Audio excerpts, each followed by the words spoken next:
दोस्तों, कपसाड़ केस में पारस सोम जेल में बंद है। जो युवती थी उसको घर वालों को सौंप दिया गया है, लेकिन ठाकुर पूरण सिंह का एक बयान सोशल मीडिया पे वायरल हो गया। इन्होंने कहा कि यह मामला प्रेम प्रसंग का नहीं, हवस का मामला था। तो तमाम लोग सवाल उठा रहे हैं कि एक पीड़ित लड़की के लिए इस तरीके के शब्दों का इस्तेमाल करना कहाँ तक सही है। ठाकुर पूरण सिंह मेरे साथ मौजूद है, बातचीत करेंगे वायरल बयान को लेके। क्या कहेंगे ठाकुर साहब, आपने इस तरीके का बयान दे दिया, कंट्रोवर्सी हो गई, लोग कह रहे कि एक तो दलित ऊपर से पीड़ित, आपने उसको कह दिया कि हवस का मामला था। तो पहले तो दो चीज तय करनी पड़ेगी नेताओं को। या तो ये तय करना पड़ेगा कि संविधान बड़ा है, या ये तय करना पड़ेगा कि दलित बड़ा है। दोनों में से पहले एक चीज को तय करना पड़ेगा। मतलब हमें ये नहीं पता लग रहा कि दलित बड़ा है कि संविधान बड़ा है। अगर सरकारें, चुनी हुई सरकारों से आप संतुष्ट नहीं है, तो जनपद में सम्मानित अधिकारी बैठे हैं, डीएम बैठे, एसपी बैठे हैं। एक घटना हुई और घटना के बाद पुलिस की जो कार्रवाई थी, पुलिस ने उस कार्रवाई में जो भी कर सके थे पुलिस ने करा। उसके बाद आप ये बार बार दलित की बेटी, दलित की बेटी, दलित की बेटी, यार हमारी समय में एक बात नहीं है। उस लड़की की उम्र 20 साल है, उसकी माँ की उम्र होगी 45 से 50 साल, उसके पिता की उम्र भी 50 साल होगी, उसके बाबा की उम्र होगी 90 साल, उसके बड़बाबा वहीं से। यार इतनी सारी पीढ़ियां उसी गांव में उसी समाज के साथ जीवन यापन कर रही, उसी समाज के साथ उनके खेत में से घास ला रही, उनके खेत में से अनाज ले जा रही, उनसे अड़ी भीड़ में अपने हर व्यवस्था को करवा रहे। और आज एक घटना घटी, एक लड़का और एक लड़की में आपस में, जिनकी उम्र कम और बुद्धि कम होने के कारण उन्होंने इस प्रकार की घटना को अंजाम दिया।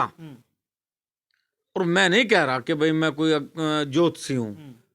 गांव वालों का उनका कहना है कि पहले भी 3 बार पंचायतें हुई, लेकिन अब तो कहा जा रहा है ना कि तमंचे के बल पे अपहरण किया गया, 3 दिन तक तमंचे के खौफ में रही युवती। अच्छा, दबंग परिवार था गांव में। अच्छा, समझे नहीं मैं क्या कह रहा।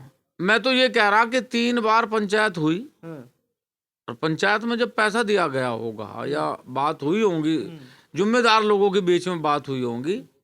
देखिए, मैं एक अभी बहुत दिन पहले सरवखा पंचायत में एक बयान दिया था कि लड़का और लड़की के घर से भागने के बाद यदि वो उसे प्रेम विवाह करने का प्रयास करें कहीं भी, तो माँ बाप की बिना अनुमति के उनकी कोई शादी को स्वीकार ना करें। हम लोग लगातार प्रयास कर रहे हैं कि भाई सामाजिक व्यवस्था हमेशा बनी रहे। लेकिन अगर आप रोज एक ही टारगेट रखोगे कि बिरादरी को टारगेट रखोगे, मैं नहीं कह रहा कि भाई उसके घर पे प्लास्टर है, या उसके घर में 2 कमरे हैं, या उसके मशीन भी वहीं खड़ी, चक्की भी वहीं खड़ी, वो एक कंपाउंडर है, तो वो कितना दबंग है, कितनी बात है। मेरा सवाल ये नहीं है, जिसने गलती करी उसे सजा मिले। लेकिन आप समाज को भाई टारगेट करोगे, ये कहाँ का नियम है? फिर बताओ हमें कि दलित बड़ा है कि संविधान बड़ा है। लेकिन मौत तो हुई है ना ठाकुर साहब। मैं तो कहा अपनी वीडियो में, कहा ना कि उसके घर पे बुलडोजर चले, उसे फांसी की सजा दे सरकार। जो भी कानून में उसे सजा मिलती हो उसे सजा दे, लेकिन सजा उसे ही मिलेगी ना जिसने गुनाह करा। आप गुनाह की सजा एक समाज को कैसे दोगे, एक बिरादरी को कैसे दोगे? आप संविधान को मतलब अपने से बड़ा मान के ये घोषणा कर दोगे कि भाई ये तो मूंछ नहीं रखने देते, घोड़ी पे नहीं चढ़ने देते, ये नहीं करने देते। ये कहाँ का नियम है भाई? अरे हजारों वर्षों से भाई, हजारों वर्षों से ये देश कभी किसी का गुलाम, कभी किसी का गुलाम, यहाँ लोग लड़ते रहे आज़ादी के लिए। और आज़ादी की लड़ाई में सबका सहयोग रहा, सबने सहयोग दिया। लेकिन हमारी समझ में आज तक ये नहीं बात आई कि जिस समाज, जिस बिरादरी ने मान सम्मान के लिए सिर वाए हों, जोहर करे हों, आज आप खड़े हो गए। मतलब जो मुँह माओ का वो कहेंगे, अरे भाई गलती करी उस लड़के ने, गलती करी उस लड़की ने, उन्हें सजा दो। लेकिन ये पूरी बिरादरी को टारगेट करना, ये कहीं ना कहीं मतलब सरकार के साथ साथ बिरादरी को प्रताड़ित करने का काम है, जिसे हम स्वीकार नहीं कर सकते। ये भी कहा गया कि जो आरोपी है योगी जी का सजा दिया, इसलिए कार्रवाई नहीं हुई। अगर होता कोई मुस्लिम तो बुलडोजर चल गया होता पहले दिन, या एनकाउंटर हो गया होता। योगी जी की जाति के तो कुलदीप सिंह सेंगर भी हैं, वो तो जेल में है। योगी जी की जाति के तो ब्रजभूषण शरण भी थे, उन्होंने भी सारी प्रक्रिया, कानूनन प्रक्रिया सही। योगी जी की जाति के तो हाथरस में भी थे। ये कह रहे हैं ना कि हाथरस नहीं होने देंगे, हाथरस नहीं होने देंगे, तो हाथरस नहीं होने देंगे तो वो भी तो योगी की जाति के थे ना। तो फिर वो जेल क्यों गए? कानून है, इन्वेस्टिगेशन होगा, जांच होगी, फिर कोर्ट है, कोर्ट सजा देगा। मैं सजा सुनाऊं? या वो जो लोग वहां से भाग भाग के मतलब राजनीति कर रहे थे वो सजा सुनाएंगे? मैं बार बार ये बात कहूँ कि ये पहली बार नहीं है। आज फिलहाल एक व्यवस्था बना ली पूरे देश के नेताओं ने, और वो नेता, ज़्यादातर जो नेता हैं वो छुट भैया नेता हैं। उनकी आदत है कि भाई ट्रक में टक्कर मारोगे तो मोटरसाइकिल की तो गलती निकलने की नहीं, ट्रक की निकलनी है। तो उन्होंने हमें मनुवादी, मनुवाद से आज़ादी, ब्राह्मण विरोधी, ठाकुर विरोधी, क्षत्रिय विरोधी, इन शब्दों से हमें वो मतलब संबोधित करेंगे, क्योंकि हमारे लिए तो कानून है नहीं। वो हमें गालियां दे, मतलब एक आदमी खड़ा होकर कह रहा कि मैं एक यहाँ के नेता का नाम नहीं लेना चाहता, उसके बराबर में खड़े लोग कह रहे भैया उसे तो हम जूतों से पीटेंगे। तो मैं यही नहीं समझ पाया कि एक दलित होना किसी को गाली देना, एक दलित होना किसी पर आरोप लगाना, एक दलित होना किसी का अपमान करना, यदि ये संविधान में है तो फिर संविधान छोटा है। लगातार ये कहा जाता है कि जो मनुवादी होते हैं, चाहे ठाकुर हो, स्वर्ण कास्ट कोई भी हो, वो अत्याचार करते हैं या दलितों पे। हाँ, तो इस बात का तो अंदाजा लगा सकें कि 75 साल में इस देश में भिन्न भिन्न जातियों के प्रधानमंत्री बने, भिन्न भिन्न जातियों के मुख्यमंत्री बने। अगर यहाँ से ये सारी चीजें ना होती तो हम नहीं मानते कि भाई यहाँ मायावती 4 बार मुख्यमंत्री होती। शायद मैं नहीं मानता कि जो लोग आज सांसद हैं वो सांसद बनते। वहां भी सवर्ण समाज का वोट है, दे तो रहा ना किसी न किसी को। तो ये बार बार आरोप लगाना कि भाई ठाकुरों की सरकार है, ठाकुरों की सरकार है। किसी जाति में जन्म लेना गुनाह नहीं होता। और एक बात हम बता दें, ये श्रेष्ठ जाति है, श्रेष्ठ। और श्रेष्ठ जाति का मतलब ये है कि वो सबको साथ लेकर चलती है। ये जो आजकल ड्रामेबाजी इन्होंने कर रखी, मतलब यार एक विधायक ही तो है ना, एक सांसद ही तो है ना, सरकार थोड़ी है, देश थोड़ी है भाई। आप अपने लोगों की मदद करो, मना थोड़ी कर रहे। आप ही तो कह रहे थे ये बात कि सड़क पर कब तक लड़ेंगे, जब तक तुम्हारा भाई सड़क पर लड़ेगा, जब तक तुम्हारा भाई तुम्हारी आवाज को नहीं उठा सकता, सड़क के आंदोलन को कुचल दिया जाए। एक बार मुझे सदन, अब तुम्हें सदन भेज दिया, अब तुम सड़क पर भागे फिर रहे। मदद कर तो रहे लोग, कोई 1 लाख दे रहा है, कोई 2 लाख दे रहा है, कोई एक बात तय करो पहले कि आप लड़ाई सड़क में लड़ना चाहते हो कि सदन में लड़ना चाहते हो। जब आपने पहले कहा कि मुझे सदन भेजो तो लोगों ने आप पे विश्वास करके सदन भेज दिया। अब आप सदन में नहीं कह रहे तो आप कह रहे कि नहीं नहीं मैं तो सड़क पे लड़ूंगा, मैं तो सड़क का ही माहिर हूं। तो फिर वहां से इस्तीफा दे दो, सड़क पे लड़ो भाई, एक जगह लड़ो। और ये जो ड्रामेबाजी है, मैं ये कह रहा जिसने ये कृत्य करा, एक भी राजपूत समाज के व्यक्ति ने अब तक कपसाड़ के एक व्यक्ति ने, समाज के एक व्यक्ति ने उनका पक्ष नहीं लिया।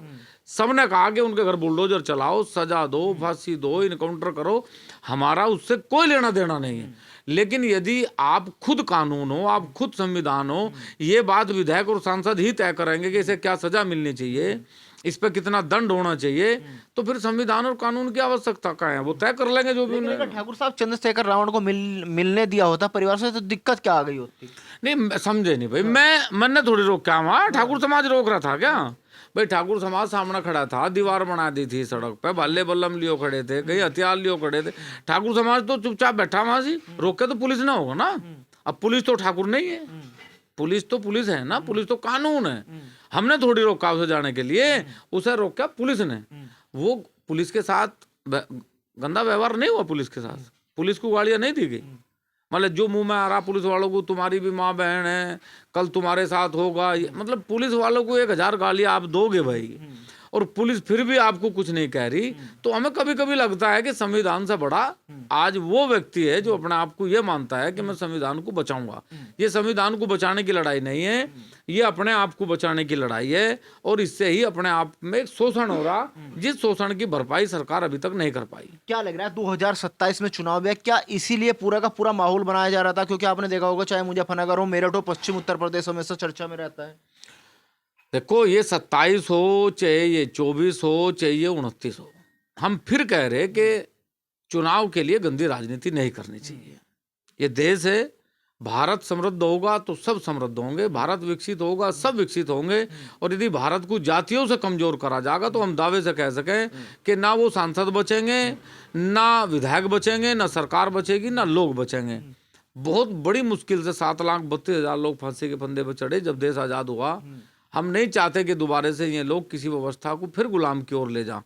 एक जाति को टारगेट करना, मुख्यमंत्री को बार बार टारगेट करना, हम लोगों को टारगेट करना, और फिर जो भाई मेरे से आप सवाल करोगे मैं जवाब तो दूंगा ना।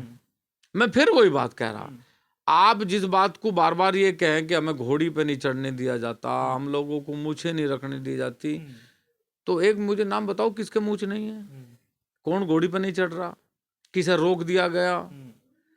अरे भाई पहले आपको मूल चीजों में जाना पड़ेगा। 75 साल देश को आजाद हो गए, हर गांव में दलित है, हर गांव में ठाकुर है, हर गांव में जाट है, हर गांव में गुज्जर है। कौन गुज्जर सम्मान नहीं करता, कौन जाट सम्मान नहीं करता, कौन ठाकुर सम्मान नहीं करता। एक जाति का नाम बताओ कि कौन सम्मान नहीं करता, कौन इनकी मदद नहीं करता। जब इनके पास जमीन नहीं थी तब इन्हें जमीन दी, तब इनकी लड़कियों की शादी में खुद अपने पास से दहेज दिए गए, इनकी शादियां करवाई। तो ये जो आजकल के छुट भैया नेता हैं, जो मात्र सदन में जाके अपने आप को ये मान रहे हैं कि हम ही देश के कर्णधार हैं, इन लोगों ने देश में जातिवाद का, दलितवाद का ये जो कार्ड खेल रखा, ये दलितों के लिए बहुत नुकसानदायक है, ये समाज के लिए बहुत नुकसानदायक है। क्योंकि गांव में बैठा जो शरीफ दलित है, जो अच्छा बेचारा काम करने वाला है, जो मजदूरी कर रहा, खेती कर रहा, वो भी कहीं ना कहीं ये समझता है कि भाई ये जो हमारे नेता बयानबाजी कर रहे, ये कहीं ना कहीं उनके भी पक्ष में नहीं है। गाँव में तनाव व्याप्त हो, ये गलत बात है। वो एक मान्य सांसद है तो उसकी भूमिका में रहें, उसी के दायरे में रह के काम करें। और मैं तो कह रहा भाई, मैं सबको कहूं, आज सरकार भी 10 लाख रुपए दे रही, आज विधायक भी 2-2 लाख रुपए दे रहे, और भी कोई लोग मदद करेंगे। 18 साल का व्यक्ति जब वोट डालने जावे, यदि उसकी वोट नहीं बनती तो सरकार उसकी वोट घर जाके बनवा BLO के माध्यम से। जो BLO घर में जाके ये पता कर सके कि तुम्हारा बच्चा 18 साल का हो गया, वो BLO ये भी पता कर सकती है कि इस घर में 18 साल की एक लड़की भी होगी, 20 साल की एक लड़की भी होगी। जो 10 लाख रुपए सरकार आज दे रही, यदि 10 लाख रुपए उस दिन दे देते जिस दिन वो लड़की जवान हुई थी, तो शायद हमारी तरफ से ये घटनाएं जो हैं ये ना हो। सरकार इसलिए 18 साल को ढूंढती फिरे कि हमें वोट मिले। जिस दिन 18 साल को इसलिए ढूंढना शुरू होगा कि उसकी पढ़ाई कैसी चल रही, उसकी लिखाई कैसी चल रही, वो शादी करना चाहते हैं, पढ़ना चाहते हैं, तो शायद मेरे हिसाब से इन घटनाओं पर अंकुश लगेगा।